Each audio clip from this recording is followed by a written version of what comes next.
Neuroplasticity is a really trending word in today's day and age. So what is neuroplasticity? Neuroplasticity is your ability's nervous system to change, and we're going to go into how the nervous system, your brain, actually changes in terms of the stimulus it receives. So there are two types of neuroplasticity: short-term neuroplasticity and long-term neuroplasticity. Neuroplasticity is the degree of strength of connection between two neurons. When the two neurons are positioned, what degree of strength and communication do they have? And that is what determines long-term memory and learning. So let me just give you a real-world example. When you put a rat in the maze, or its natural tendency is to figure out that maze, it wants to get out of the maze. So what it's going to do is it's going to solve the maze.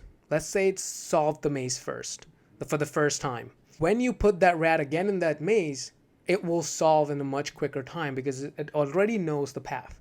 It's just like you going to college for the first time. When you're driving, you will take the longest time because you have to put on Apple Maps and you have to follow the route. You do that repeated times, you're learning.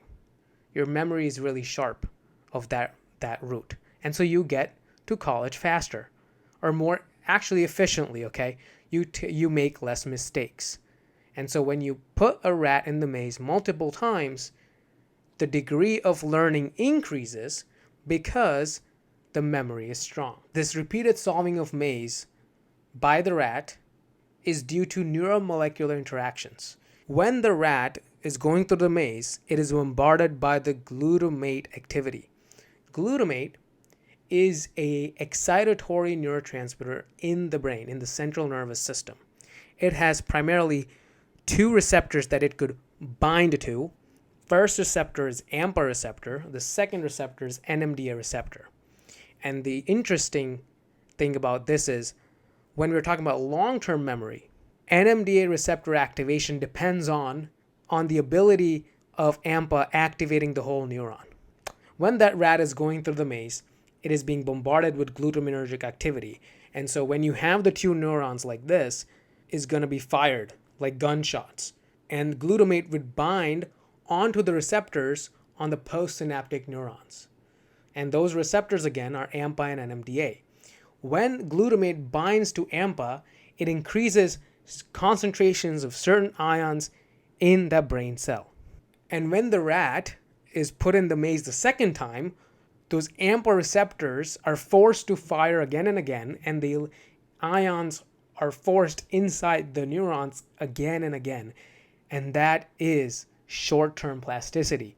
The short-term plasticity just means that there's a high degree of connection due to this relationship of glutamate binding to AMPA, and then certain ions are increased in the receiving neuron. The important thing to remember is short-term plasticity is the precursor to long-term plasticity. And when that rat repeatedly solves that maze, very interesting thing happens. AMPA activates to a neuron electrically in a such higher degree that NMDA activation occurs. So there's a certain level of threshold neuronal activation has to be reached in order for that NMDA receptor to be activated in the receiving neuron. And when that NMDA receptor is activated, it increases the concentration of calcium inside the receiving neuron, and calcium is the secondary messenger. When calcium is increased inside a cell, magic happens. The first thing that may happen is the increase of AMPA receptors. So basically, the receiving neuron adds more AMPA receptors. That means increase of short-term plasticity. That also means that there's a greater connection between the two neurons. The communication between the two neurons is really strong because you're putting more receptors on the neuron. And that depends on NMDA. The second interesting thing that happens is more synapses are added. Now this is really cool because calcium acting as a second messenger has the ability to activate certain chemicals inside the cell that directly bind to DNA. Those chemical messengers will increase protein synthesis that really lead to the growth of synapse. Now, what is a synapse? Synapse is basically the ends of neurons. Whenever a social media guru says neurons are growing, neurons can only grow in hippocampus and your peripheral nervous system. And even when they're saying neurons are growing, majority of the times, these social media gurus don't really know what growing means in the brain. Your brain doesn't grow overall, for the large part. Your brain has the ability to grow synaptic connections. That means if this is the end of a neuron, and if I have two receiving ends, right? Two synapses going in different ways. What an NMDA receptor activation does is basically it creates proteins inside the neurons that grow these synaptic connections. So now you have your multiple synaptic projections.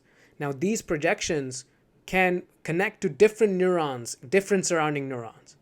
The thing that you should take away from this is when that rat repeatedly finishes that maze, solves that maze, it's due to this NMDA receptor activation. So the degree of synaptic connections to the surrounding neurons results in efficient learning and memory. And you could apply this to any learning and memory behavior. So I hope you learned this molecular neurobiology, and I will catch you in the next video. See ya.